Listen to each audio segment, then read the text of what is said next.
Hey, hey, hey, I'm still Narsha, but this time I'm back with Swedish hero sensation BadBenny. So, BadBenny, is this your first Dreamhack? No, it's my second one actually. I've been here.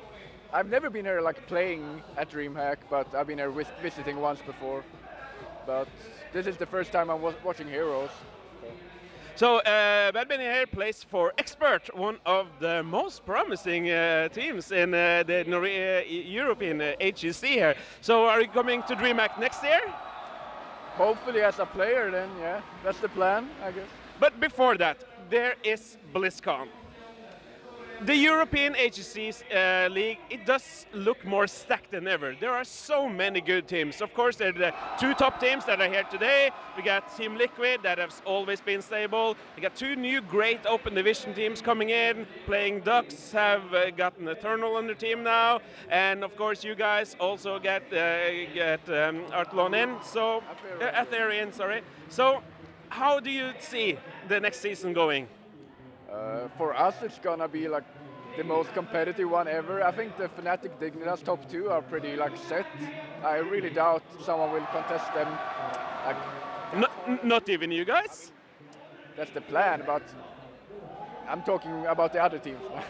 no, but I would be very surprised if those are not like top two at least. And then the third spot is hopefully us, but it's gonna be very tough, I think. There's a lot of good teams, as you said. Yeah, indeed. And like touching on that, now at DreamHack, we've seen two European teams doing it really good. Mentioned Fnatic and Dignitas. They are going to play in the winners bracket final, and one of them are going to go to the grand final for sure. And that's not something that we've used to see in the international tournaments. European teams doing so good. What do you think is the reason for this? Like, are Europe just becoming stronger? Are the other regions slacking a bit? I think one of the reasons are that like Europe has always been like close to contesting, but right now there's so many teams like that can contest the top two because like we've been screaming Fnatic and like we're winning games against them, against Dignitas as well. And Liquid is also great. I don't know about the other teams how they're doing against the top teams, but like we're putting the pressure on the top teams to constantly improve to stay at the top. While in Korea, I think it's like top two and the rest are far below. Yeah. So there's not the same kind of pressure. And I don't even know if like L5 and Black scrim each other that much because they don't want to show strategies and so on. So yeah, I think a lot of the what's called like the evolution of Europe, or like to get to the point where it's right now, is because of like the competition. You can never slack. You have to be on point and practice and do your best all the time, just not only to do better on the national scene, but keep the contenders behind you. Exactly. Yeah.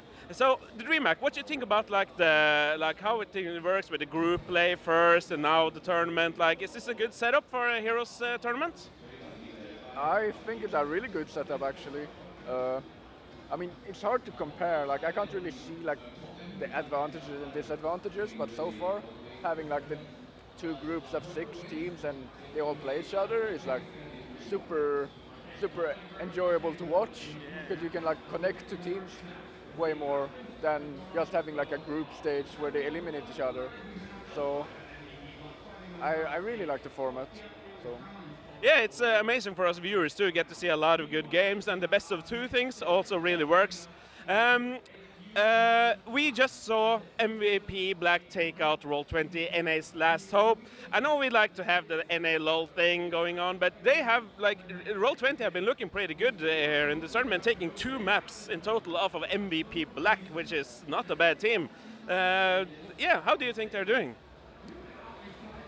I thought, like, before the mid-season Brawl started, because we've been screaming both Tempo and Roll20 a bit, and Roll20 for sure looked stronger than Tempo, like way above.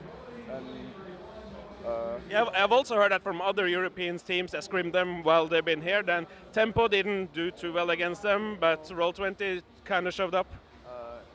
Like, yeah, from what we've seen, they really showed up, like compared to Tempo at least. But not to say that Tempo is bad, like in the NA region, and even against Roll20, like their meta and their playstyle is working better than it does against European teams. Because I'm not going to go into details on how they play, but we're punishing what they're doing much more than I think the other any teams are doing. Yeah, okay.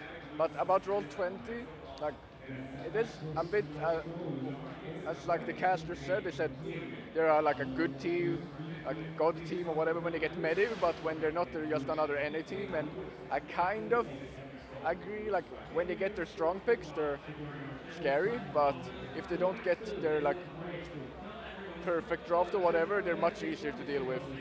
And that is like a big difference between European teams and the NA teams now, because European teams, they're scary with whatever they pick. Yeah. They're like, they don't have a one draft that. That is their super comfort. Yeah, and Roll20 has seemed good this tournament, doing well for NA, and they're gonna raise the bar now with Goku coming in for Yoda.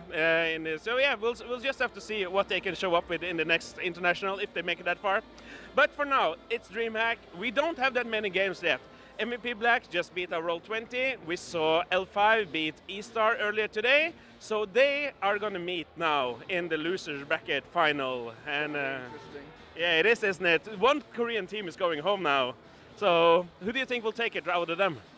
Before watching MVP versus Roll20, I was sure L5 would take it, but like the last 2 games, MVP played the team fights and like everything so perfectly well, almost.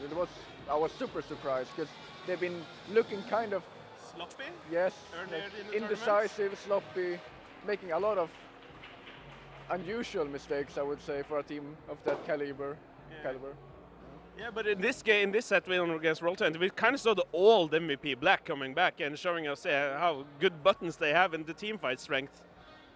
And then, of course, we have Dignitas versus Fnatic and in the winners final. And I'm not going to ask who wins this, because hopefully whoever loses out of that will beat the Korean team that they have to reach the grand final, and we're going to see Fnatic versus Dignitas there. At least it's possible to hope. So who's going to win? Who's going to win it all? I'm all for Fnatic. I support my Swedish brethren, and I do believe that they are the stronger team, and like they're consistently showing it in like practice, in scrims and so on, that they are the better team. But it's all about them delivering now. Like this is the international event. Can they finally get that trophy that they? On their home turf and everything. Yeah, we're not going to bother you for much longer. I just want to give a shout out to BadBenny's stream. I've been checking it out. It's actually quite enjoyable. Do you have like a setup for which times you're streaming at, or is it just whenever you get the time? I will have a more consistent schedule from now on. Like the last month or so, I haven't had that much time to stream, but from now on, I'll probably try to stream like before practice and after practice almost every day, if I have the time. So that's like before 4 o'clock usually, like Central European time, and after 11 o'clock. Yeah, okay. So around those times, I guess. Yeah, something definitely worth checking out. Thanks a lot for talking with us. Thank you for having me.